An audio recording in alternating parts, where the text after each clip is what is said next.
चांदवड तालुक्यातील धक्कादायक घटना। 11,000 केव्ही लाईन तुटल्याने बैल ठार। आज सकाळी 12 वाजण्याच्या सुमारास कोलटेक फाटा येथील शेतकरी राजाराम नाना खांगाळ यांच्या शेतात शेतीचे काम चालू असताना त्यांनी आपला एक बैल चरण्यासाठी बाजूला बांधलेला होता। त्याच शेतातून आनंद पाईप यांची 11,000 केव्ही लाईन गेलेली आहे। आज अचानक लाईन तुटून खाली बैलावर पडल्याने संपूर्ण बैल जळून गेला। यावेळी शेतकरी यांनी आनंद पाईप यांच्या लाईनमुळे याआधी देखील अशा घटना घडल्याचे सांगितले आहे। यावर योग्य कार्यवाही करून आम्हाला नुकसान भरपाई देण्यात यावी अशी मागणी तलाठी पिंपळद यांच्याकडे केली आहे। तलाठी यांच्याकडून पंचनामा करण्यात आला असून अधिक तपास चालू आहे।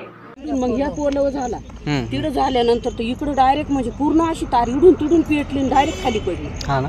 आणि तिकडे म्हणजे नुसतं पोलव असा दिवा कसा हे होतो असा एवढा झाला।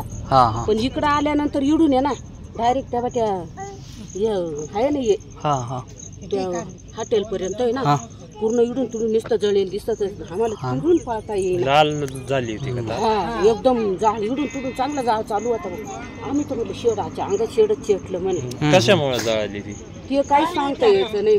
राजाराम नाना खांगाळ। काय घडलं आता तुमच्या शेतामध्ये? इथं ते मेन लाईट तुटली। हा ना। त्याच्यामध्ये किती बैल दगावले तुमच्यावाले? किती नुकसान झालं तुमचंवाला? 80,000। आता काय मग तुमची काय मागणी काय? पंचनामा केला समजा।